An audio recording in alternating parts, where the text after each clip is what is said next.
Assalamualaikum warahmatullahi wabarakatuh. Selamat datang di Praktikum Avertebrata Air, materi ketiga mengenai Filomoluska. Di sini saya, Denis Muhammad Chandra, akan menjelaskan mengenai apa itu Filomoluska. Filomoluska sendiri merupakan hewan yang memiliki bagian tubuh yang lunak atau molis. Nah, pada praktikum kali ini kita akan mempraktikkan beberapa kelas dari Filomoluska yang meliputi kelas Bivalvia, yaitu hewan yang memiliki dua katup atau berkaki kapak. Kemudian kelas Gastropoda, hewan yang kepala dan juga perutnya menjadi satu. Kemudian kelas Cephalopoda, hewan yang memiliki kepala dan juga kaki yang menjadi satu. Kemudian kelas Polyplacopora, hewan yang memiliki cangkang gilik atau bercangkang banyak. Nah, untuk yang pertama dari kelas Bivalvia atau hewan yang memiliki dua katup atau berkaki kapak adalah kerang mutiara atau Pteria penguin. Nah, untuk bagian-bagian dari kerang mutiara atau Pteria penguin, yang pertama adalah umbo atau titik tumbuhnya. Kemudian terdapat hinge ligamen, yaitu otot yang menyatukan dua cangkang. Kemudian terdapat otot besar yang berfungsi untuk membuka cangkang atau disebut dengan abduktor. Nah, kemudian terdapat otot besar yang berfungsi untuk menutup cangkang yang dinamakan dengan retraktor. Body wall atau bagian yang dihuni oleh organisme. Kemudian terdapat wall atau bagian yang tidak dihuni oleh organisme. Sedangkan untuk bagian-bagian cangkangnya dari luar ke dalam meliputi cangkang luar adalah periostrakum. Kemudian cangkang tengah adalah perismatik. Kemudian cangkang bagian dalam adalah nakre. Pada bagian luarnya terdapat garis-garis yang melingkar atau garis-garis bujur. Nah, ini dinamakan sebagai circular line. Kemudian terdapat garis-garis tegak lurus yang dinamakan dengan radial line.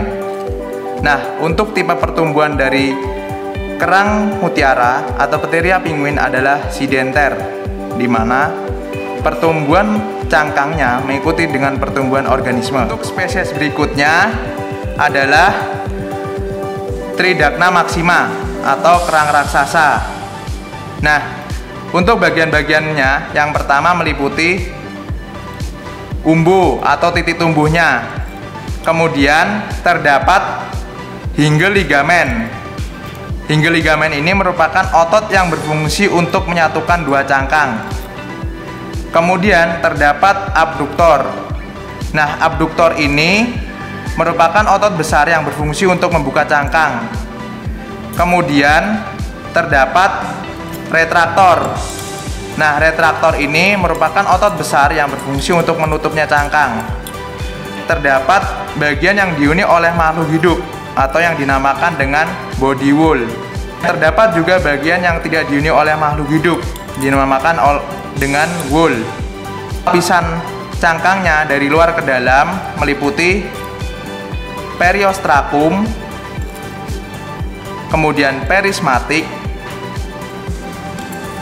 kemudian pada bagian dalamnya adalah nakre. Pada bagian luar cangkangnya terdapat garis-garis yang membujur. Nah, garis-garis yang membujur serta berbentuk lingkaran ini adalah circular line.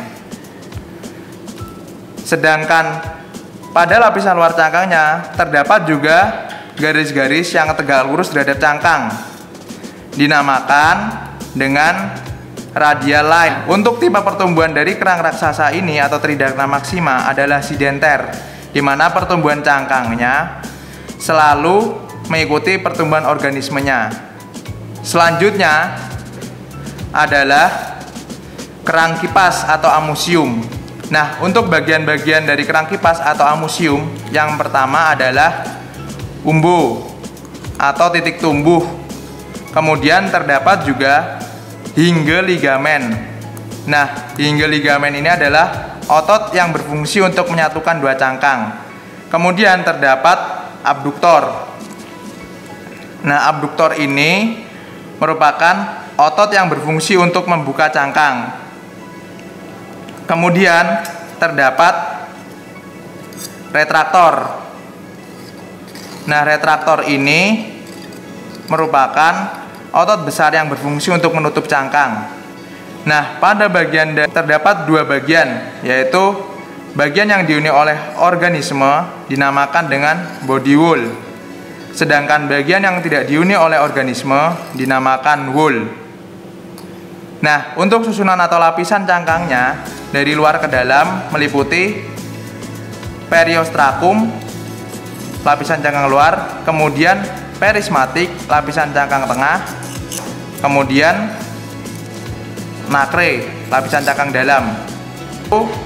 Bagian garis yang berbentuk melintang atau tegak lurus terhadap cangkang adalah radial line. Kemudian terdapat juga bagian yang membujur atau berbentuk melingkar pada lapisan cangkangnya adalah circular line. Nah, untuk tipe pertumbuhan dari kerang kipas atau amusium adalah sidenter, di mana tipe pertumbuhan cangkangnya mengikuti tipe pertumbuhan organismenya. Nah, untuk spesies berikutnya adalah Anadara granosa atau kerang darah. Nah, untuk bagian-bagiannya meliputi titik tumbuh atau wumbu, kemudian terdapat hinge ligamen atau otot yang menyatukan dua cangkang, kemudian terdapat otot besar yang berfungsi untuk membuka cangkang yang dinamakan dengan abduktor, kemudian terdapat otot besar yang berfungsi untuk menutupnya cangkang dinamakan dengan retraktor. Nah, pada bagian dalam kerang darah atau Anadara granosa terdapat bagian yang dihuni oleh makhluk hidup dinamakan dengan body wall. Nah, sedangkan bagian yang tidak dihuni oleh makhluk hidup dinamakan wall.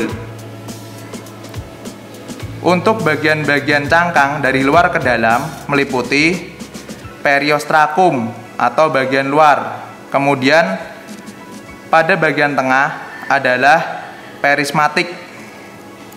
Pada bagian dalam adalah nacre.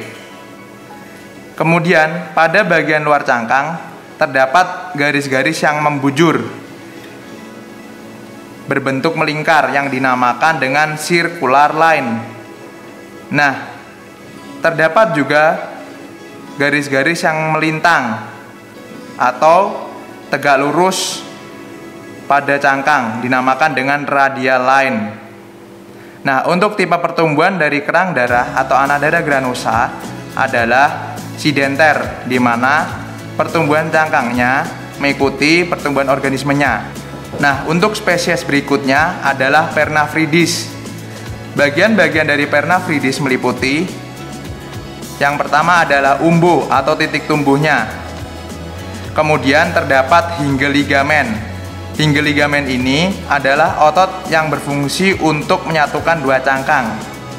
Kemudian terdapat abduktor, yaitu otot besar yang berfungsi untuk membuka cangkang. Kemudian terdapat retraktor, yaitu otot besar yang berfungsi untuk menutupnya cangkang. Nah, pada bagian dalam kerang hijau atau Pernafridis terdapat bagian yang dihuni oleh makhluk hidup dinamakan dengan body wall. Sedangkan terdapat juga bagian yang tidak dihuni oleh makhluk hidup dinamakan dengan wall. Nah, untuk lapisan-lapisan cangkang dari luar ke dalam pada kerang hijau atau Pernafridis meliputi pada bagian luar cangkang disebut dengan periostrakum. Pada bagian tengah cangkang disebut dengan perismatik. Sedangkan pada bagian dalam cangkangnya disebut dengan nacre. Kemudian pada bagian luar cangkang terdapat garis-garis yang membujur yang berbentuk pelingkar dinamakan dengan circular line. Kemudian terdapat garis-garis yang melintang atau tegak lurus terhadap cangkang dinamakan dengan radial line. Nah, untuk tipe pertumbuhan dari kerang darah atau Anadara granosa adalah sidenter, di mana pertumbuhan pertumbuhan organisme tersebut, yaitu selalu diikuti dengan pertumbuhan cangkangnya. Untuk spesies selanjutnya adalah solen atau lorju atau kerang bambu. Nah, untuk bagian-bagiannya meliputi titik tumbuhnya atau dinamakan dengan umbu. Kemudian terdapat hinggel ligamen. Nah, hinggel ligamen ini adalah otot yang berfungsi untuk menyatukan dua cangkang. Kemudian terdapat abduktor. Nah, abduktor ini merupakan otot besar yang berfungsi untuk membuka cangkang. Kemudian terdapat juga retraktor. Nah, retraktor ini merupakan otot besar yang berfungsi untuk menutupnya cangkang. Nah, selain itu, pada bagian dalam kerang bambu atau solen atau lorju terdapat bagian yang dihuni oleh organisme yang dinamakan dengan body wool. Sedangkan bagian yang tidak dihuni oleh organisme dinamakan wool. Nah, untuk lapisan cangkangnya dari luar ke dalam meliputi periostrakum, kemudian perismatik, kemudian pada bagian dalamnya adalah nacre. Nah, pada bagian luar cangkangnya terdapat garis-garis yang membujur, yang berbentuk melingkar. Nah, garis-garis ini dinamakan dengan circular line. Sedangkan untuk garis-garis yang tegak lurus terhadap cangkangnya dinamakan dengan radial line. Nah, untuk tipe pertumbuhan dari kerang bambu atau solen atau lorju ini adalah tipe pertumbuhan sidenter, di mana pertumbuhan cangkangnya mengikuti dengan pertumbuhan organisme. Berikutnya adalah Crossostera cucullata atau tiram putih. Untuk bagian-bagiannya, yang pertama meliputi adalah umbu atau titik tumbuhnya. Nah, kemudian terdapat hinggel ligamen. Hinggel ligamen ini adalah otot yang berfungsi untuk menyatukan dua cangkang. Kemudian terdapat retraktor. Retraktor ini adalah otot besar yang berfungsi untuk menutupnya cangkang. Kemudian terdapat abduktor. Abduktor ini adalah otot besar yang berfungsi untuk membukanya cangkang. Nah, kemudian pada bagian dalam cangkangnya terdapat bagian yang dihuni oleh organisme yang dinamakan body wool. Kemudian terdapat juga bagian yang tidak dihuni oleh organisme yang dinamakan wool. Kemudian untuk susunan lapisan cangkang dari luar ke dalam meliputi cangkang luar adalah periostrakum. Kemudian lapisan cangkang tengah adalah perismatik. Kemudian lapisan cangkang bagian dalamnya adalah nacre. Terdapat garis-garis yang membujur yang membentuk lingkaran dinamakan dengan circular line. Kemudian terdapat juga garis-garis yang melintang yang membentuk garis tegak lurus yang dinamakan dengan radial line. Kemudian untuk tipe pertumbuhan dari tiram putih atau Crossostera cucullata adalah tipe pertumbuhan sidenter, yaitu pertumbuhan cangkangnya mengikuti pertumbuhan organisme.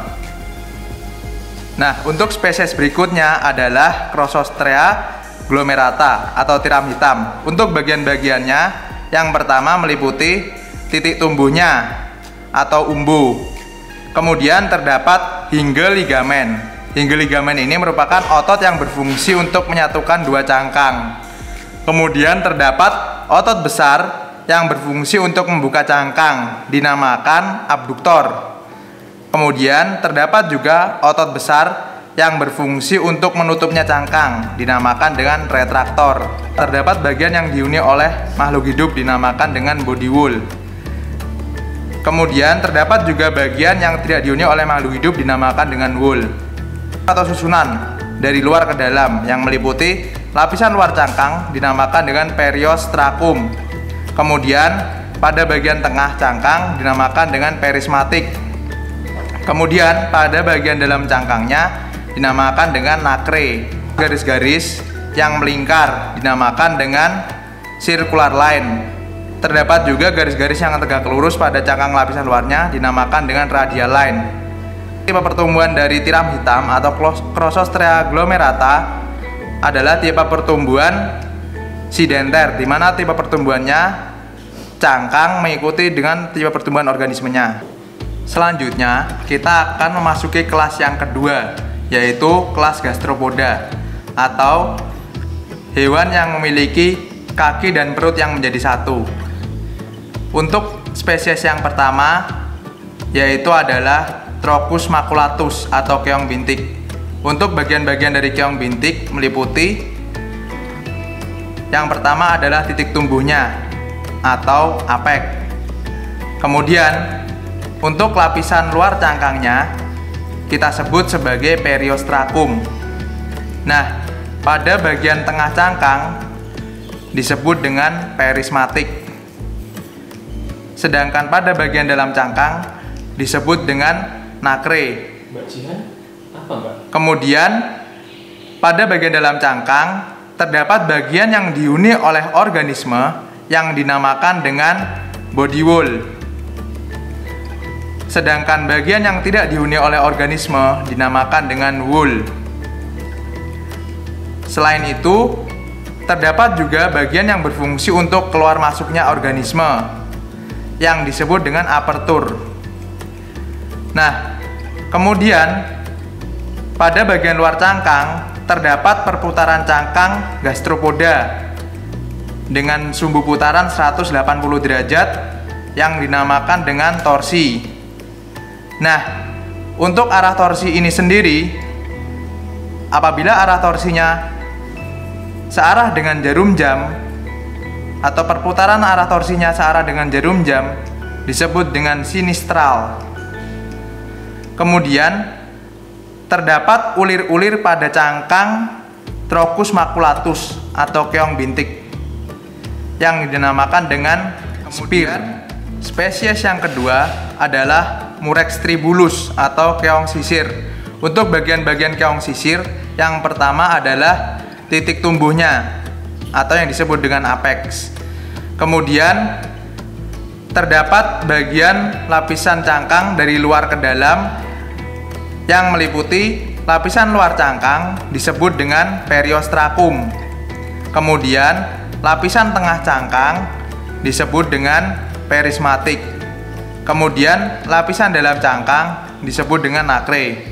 Nah, pada bagian dalam cangkang terdapat bagian yang dihuni oleh organisme dinamakan dengan body wall. Sedangkan bagian yang tidak dihuni oleh organisme dinamakan wool. Kemudian terdapat bagian yang berfungsi untuk lubang keluar masuknya organisme yang dinamakan dengan aperture. Nah, kemudian terdapat perputaran 180 derajat pada cangkang yang dinamakan dengan torsi. Nah, pada keong sisir atau Murex tribulus ini memiliki perputaran torsi 180 derajat yang searah jarum jam atau dinamakan dengan sinistral. Kemudian terdapat bagian-bagian yang menyerupai duri yang dinamakan dengan spin. Selain itu juga terdapat bagian-bagian yang berulir pada cangkang Murex tribulus yang dinamakan dengan spear. Untuk spesies selanjutnya adalah Telescopium atau keong teleskop. Nah, untuk bagian-bagiannya meliputi yang pertama adalah titik tumbuh dari keong teleskop yang disebut dengan apek. Kemudian untuk lapisan cangkang luarnya disebut dengan periostracum. Untuk lapisan cangkang tengahnya disebut dengan perismatik, sedangkan untuk lapisan cangkang dalam disebut dengan nacre. Nah, pada keong teleskop memiliki bagian yang berfungsi untuk keluar masuknya organisme yang disebut dengan aperture. Selain itu, terdapat juga bagian yang dihuni oleh organisme disebut dengan body wall. Nah, Untuk bagian yang tidak dihuni oleh organisme disebut dengan wool. Nah, pada keong teleskop, bagian dalamnya terdapat sumbu torsi yang disebut dengan kolumella yang membagi keong teleskop menjadi dua bagian. Nah, pada lapisan cangkang luarnya terdapat juga sumbu torsi, yaitu yang berfungsi sebagai perputaran sumbu 180 derajat. Nah, untuk perputaran sumbu yang searah dengan jarum jam atau perputaran torsi yang searah jarum jam disebut dengan sinistral. Selain itu juga pada keong teleskop terdapat bagian-bagian yang menyerupai ulir-uliran yang disebut dengan spir. Nah, kemudian terdapat spesies Conus marmoreus atau keong kerucut. Untuk bagian-bagiannya meliputi: yang pertama, terdapat titik tumbuh dari Conus marmoreus yang disebut sebagai apek. Kemudian, untuk lapisan cangkangnya dari luar ke dalam yang meliputi lapisan luarnya disebut dengan periostrakum. Kemudian, lapisan tengah cangkang disebut dengan perismatik. Nah, untuk lapisan dalam cangkangnya disebut dengan nacre. Nah, pada bagian dalam cangkang terdapat bagian yang dihuni oleh organisme dinamakan dengan body wall. Sedangkan bagian yang tidak dihuni oleh organisme dinamakan dengan wool. Selain itu juga terdapat bagian yang berfungsi untuk keluar masuknya organisme dinamakan dengan apertur. Sumbu perputaran torsi 180 derajat pada cangkangnya. Kemudian sumbu torsi yang berputar searah jarum jam dinamakan dengan sinistral. Nah, selain itu terdapat bagian yang mengulir pada cangkang Conus marmoreus atau keong kerucut yang disebut dengan spir. Nah, untuk spesies yang berikutnya adalah Haliotis asinina atau keong mata tujuh.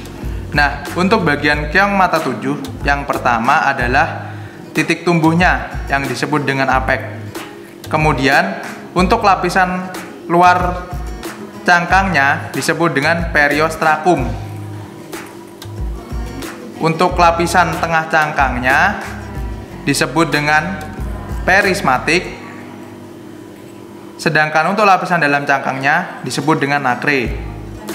Nah, pada bagian dalam cangkang terdapat bagian yang dihuni oleh organisme yang disebut dengan body wall. Sedangkan bagian yang tidak dihuni oleh organisme disebut dengan wool. Nah, pada bagian dalam juga terdapat bagian yang berfungsi untuk keluar masuknya organisme yang disebut dengan apertur. Nah, terdapat bagian yang menyerupai ulir-ulir pada luar cangkangnya yang disebut dengan spir. Nah, selain itu juga pada bagian luar cangkang terdapat perputaran sumbu dengan sudut 180 derajat yang disebut dengan torsi. Nah, untuk perputaran sumbu torsi yang searah jarum jam ini tadi disebut dengan sinistral. Nah, untuk spesies berikutnya adalah Bucicon pullei atau keong garuk. Untuk bagian-bagian keong garuk, yang pertama adalah titik tumbuhnya atau disebut dengan apek. Kemudian terdapat lapisan cangkang dari luar ke dalam yang meliputi lapisan luar cangkang disebut dengan periostrakum. Kemudian lapisan tengah cangkang disebut dengan perismatik. Kemudian lapisan dalam cangkang disebut dengan nacre. Nah, pada lapisan dalam cangkang ini terdapat bagian yang dihuni oleh organisme yang disebut dengan body wall. Sedangkan bagian yang tidak dihuni oleh organisme disebut dengan wool. Nah, selain itu terdapat juga bagian yang berfungsi sebagai keluar masuknya organisme yang disebut dengan apertur. Kemudian terdapat juga yang menyerupai perputaran 180 derajat pada cangkang yang disebut dengan torsi. Kemudian untuk torsi yang searah jarum jam disebut dengan sinistral. Nah, pada keong garuk ini atau busikon pulei memiliki bagian yang berulir-ulir pada cangkangnya disebut dengan spir. Selain itu juga terdapat bagian yang menyerupai duri yang disebut dengan spin. Nah, spesies selanjutnya adalah Vexillium cancellaroides atau keong pusia. Untuk bagian-bagian dari keong pusia atau Vexillium cancellaroides, yang pertama adalah titik tumbuhnya yang disebut dengan apek. Kemudian untuk lapisan cangkang dari luar ke dalam meliputi lapisan luar cangkang disebut dengan periostracum. Kemudian lapisan tengah cangkang disebut dengan perismatik. Kemudian lapisan dalam cangkang disebut dengan nacre. Nah, pada lapisan dalam cangkang terdapat bagian yang dihuni oleh organisme dinamakan dengan body wall. Sedangkan untuk bagian yang tidak dihuni oleh organisme dinamakan dengan wool. Selain itu, terdapat juga bagian yang berfungsi untuk keluar masuknya organisme disebut dengan apertur. Nah, pada keong pusia memiliki bagian yang berulir-ulir yang disebut dengan spir. Kemudian, untuk perputaran sumbu pada keong pusia ini disebut dengan torsi, yaitu perputaran sumbu 180 derajat pada cangkang keong pusia. Nah, untuk perputaran sumbu atau torsi ini tadi yang searah jarum jam dinamakan dengan sinistral. Untuk spesies berikutnya adalah keong turbo atau turbo intercostalis. Untuk bagian-bagiannya, yang pertama adalah titik tumbuh pada keong turbo atau apek. Kemudian lapisan cangkang luar keong turbo adalah periostracum. Nah, untuk lapisan tengah dari keong turbo disebut dengan perismatik. Kemudian pada lapisan dalam cangkang disebut dengan nacre. Selain itu, pada bagian dalam cangkang terdapat bagian yang dihuni oleh organisme dinamakan body wall. Sedangkan untuk bagian yang tidak dihuni organisme disebut dengan wool. Nah, selain itu juga terdapat bagian yang berfungsi untuk keluar masuknya organisme yang disebut dengan apertur. Nah, pada bagian cangkang dari keong turbo terdapat perputaran sumbu 180 derajat yang disebut dengan torsi. Nah, selain itu juga pada bagian cangkang keong turbo terdapat bagian yang menyerupai uliran-uliran yang disebut dengan spir. Nah, untuk perputaran sumbu torsi yang searah dengan jarum jam disebut dengan sinistral. Untuk spesies yang berikutnya adalah lambis-lambis atau keong lambis. Untuk bagian-bagiannya meliputi yang pertama adalah titik tumbuh dari keong lambis disebut dengan apek. Kemudian untuk susunan cangkangnya dari luar ke dalam meliputi lapisan cangkang luar disebut dengan periostracum. Untuk lapisan cangkang tengah dari keong lambis disebut dengan perismatik. Untuk lapisan dalam cangkangnya disebut dengan nacre. Nah, pada bagian dalam cangkang keong lambis terdapat bagian yang dihuni oleh organisme disebut dengan body wall. Selain itu juga terdapat bagian yang tidak dihuni oleh organisme disebut dengan wool. Nah, pada bagian luar cangkang dari keong lambis terdapat bagian yang menyerupai perputaran dari sumbu atau aras 180 derajat pada cangkang yang disebut dengan torsi. Nah, untuk perputaran sumbu torsi 180 derajat atau yang searah dengan jarum jam disebut dengan sinistral. Sedangkan pada bagian cangkang dari keong lambis juga terdapat bagian yang menyerupai uliran-uliran yang disebut dengan spir. Selain itu juga terdapat bagian yang menyerupai duri-duri pada keong lambis disebut dengan spin. Nah, pada keong lambis juga terdapat bagian yang berfungsi untuk keluar masuknya organisme yang disebut dengan apertur. Selain itu juga pada keong lambis terdapat bagian yang menyerupai bibir atau yang disebut dengan lips. Untuk spesies selanjutnya adalah keong mata kucing atau Cyprea tigris.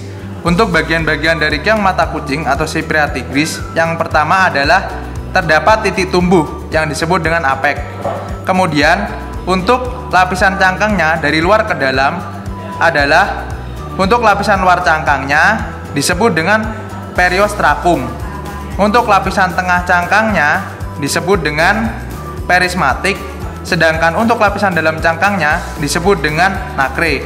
Nah, pada bagian dalam keong mata kucing terdapat bagian yang dihuni oleh organisme yang disebut dengan body wool. Selain itu juga terdapat bagian yang tidak dihuni oleh organisme yang disebut dengan wool. Nah, pada keong mata kucing juga terdapat bagian yang berfungsi sebagai keluar masuknya organisme yang disebut dengan apertur. Nah, selain itu juga terdapat bagian yang menyerupai bibir atau yang disebut dengan lips pada keong mata kucing. Nah, selain itu juga pada keong mata kucing terdapat perputaran sumbu 180 derajat pada cangkangnya yang disebut dengan torsi. Nah, untuk perputaran sumbu yang searah dengan jarum jam disebut dengan sinistral. Sedangkan pada keong mata kucing juga terdapat bagian yang menyerupai ulir-uliran yang disebut dengan spir. Nah, untuk spesies selanjutnya adalah Canarium laevistrombus atau yang disebut juga dengan keong gonggong. Untuk bagian-bagian dari keong gonggong meliputi yang pertama adalah titik tumbuh dari keong gonggong yang disebut dengan apek. Kemudian untuk susunan lapisan cangkang dari keong gonggong dari luar ke dalam adalah lapisan luar cangkang disebut dengan periostracum. Kemudian lapisan tengah cangkang disebut dengan perismatik. Kemudian untuk lapisan dalam cangkang disebut dengan nacre. Nah, pada lapisan dalam cangkang terdapat bagian yang dihuni oleh organisme yang disebut dengan body wool. Sedangkan untuk bagian yang tidak dihuni organisme disebut dengan wool. Nah, selain itu juga terdapat bagian yang memiliki fungsi untuk keluar masuknya organisme yang disebut dengan apertur. Nah, selain itu juga pada lapisan luar keong gonggong terdapat bagian yang menyerupai ulir-uliran yang disebut dengan spir. Kemudian terdapat bagian yaitu perputaran sumbu 180 derajat pada lapisan cangkang yang disebut dengan torsi. Kemudian perputaran sumbu torsi yang searah jarum jam disebut dengan sinistral. Kita akan masuk ke kelas yang ketiga, yakni kelas Cephalopoda atau hewan yang memiliki kepala dan kaki yang menjadi satu. Nah, untuk kelas Cephalopoda pada spesies yang pertama yakni terdapat gurita atau Octopus vulgaris. Bagian-bagian tubuh dari Octopus vulgaris atau gurita yang pertama yakni adanya pen atau cangkang dalam pada Cephalopoda yang terbuat dari zat kitin. Nah, selain itu pada bagian ventral dari gurita atau Octopus vulgaris terdapat sipon yang berfungsi untuk mengemudi serta mengeluarkan tinta pada Cephalopoda. Juga memiliki tentakel atau lengan-lengan yang panjang yang berjumlah 8. Memiliki sucker cup atau mangkok yang berfungsi untuk menghisap dan untuk reproduksi serta berjalan dan menangkap mangsanya. Sucker cup ini terletak pada bagian dalam tentakel. Pada Octopus vulgaris atau gurita memiliki mekanisme berjalan yakni jet propulsion atau bergerak mundur. Selanjutnya terdapat spesies Nautilus atau Nautilus pompilius. Nah, untuk bagian-bagiannya, yang pertama adalah bagian posterior kanal atau bagian belakang. Nah, selain itu juga terdapat bagian depan atau anterior kanal. Nah, kemudian terdapat bagian whole, yakni bagian yang tidak dihuni oleh organisme pada cangkang. Selain itu, terdapat juga bagian yang apabila dihuni oleh organismenya disebut dengan body wall. Nah, selain itu juga pada Nautilus terdapat lubang yang berfungsi sebagai tempat keluar masuknya air yang disebut dengan sipangkel.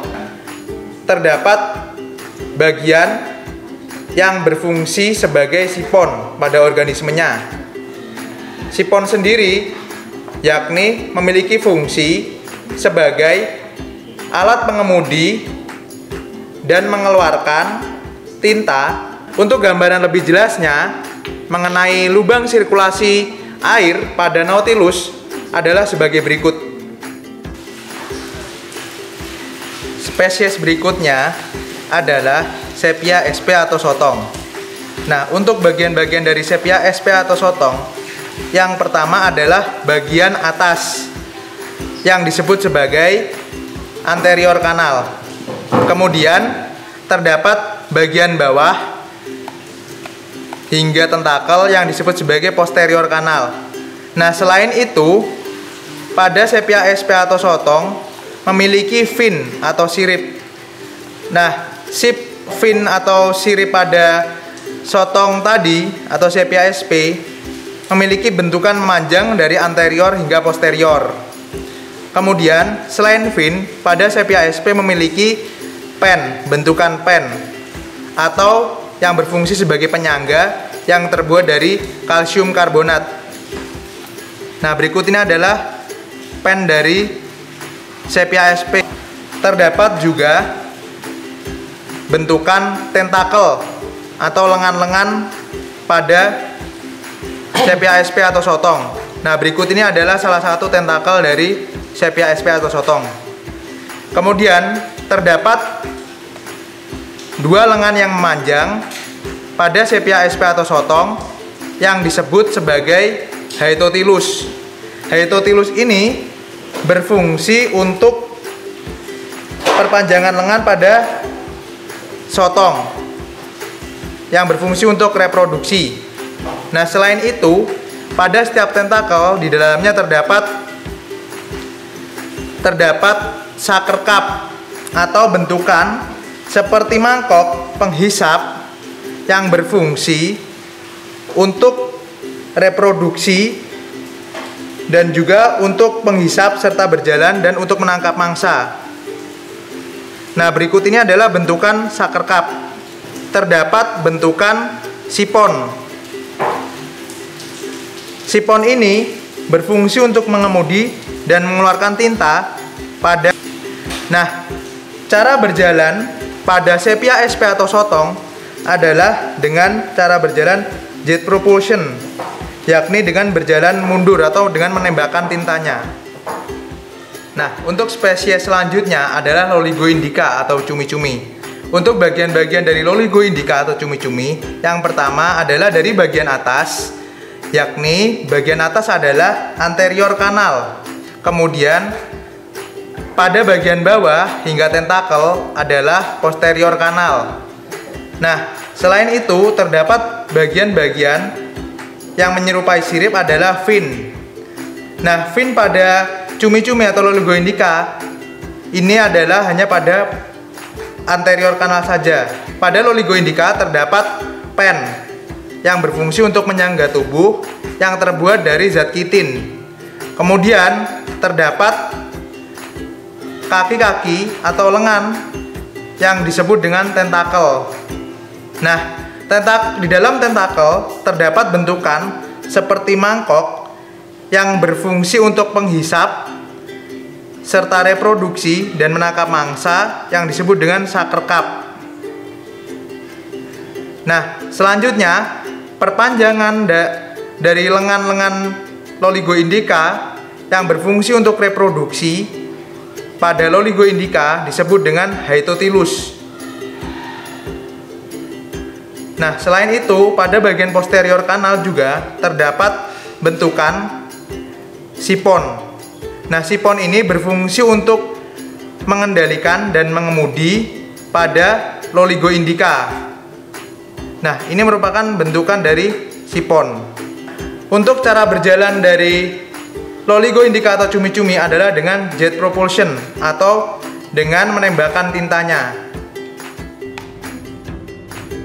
Kemudian, untuk tabel perbedaan Loligo indica atau cumi-cumi, sotong, sepia sp, gurita, octopus vulgaris, dan juga nautilus, nautilus pompilus dibedakan berdasarkan jumlah kakinya atau jumlah lengan, kemudian cangkang, kemudian fin atau sirip, dan juga kemudian pen.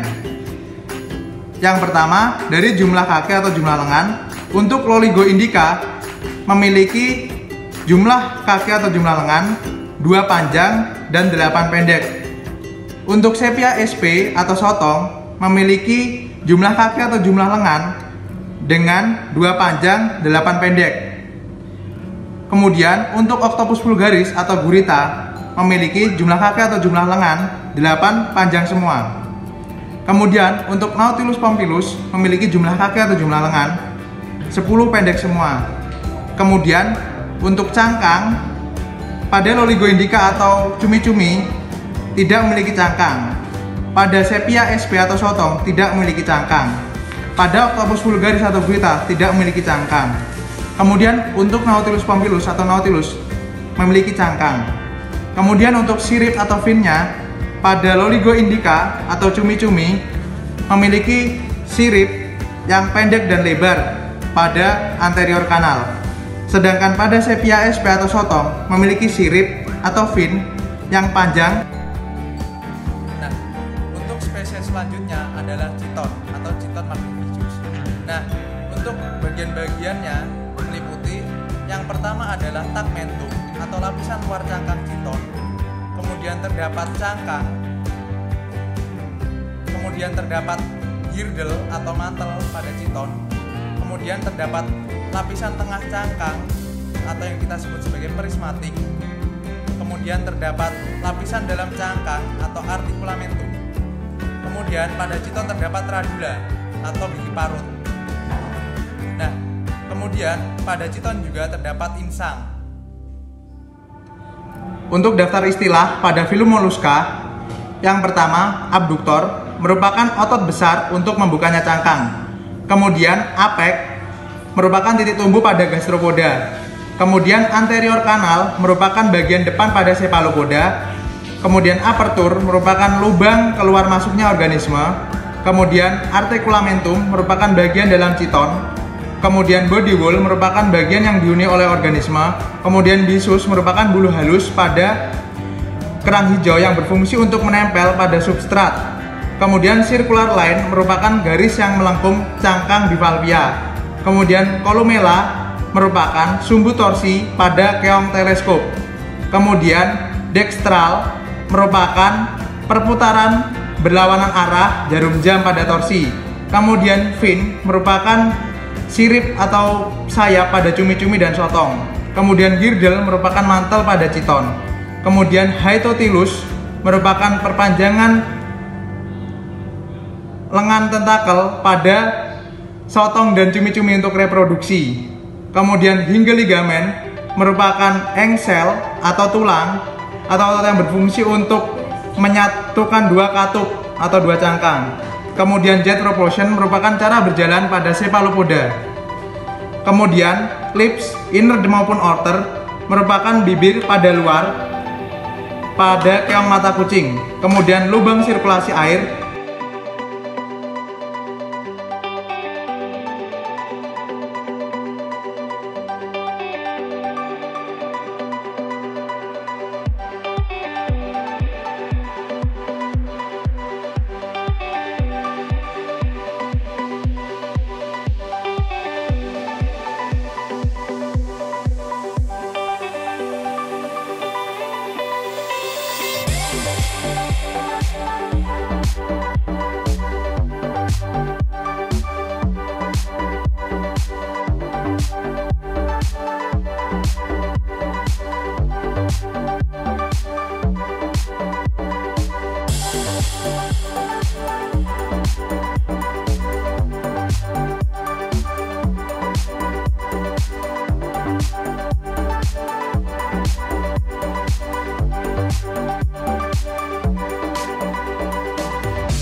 Sekian dari praktikum avertebrata air materi ketiga film Molluska pada hari ini.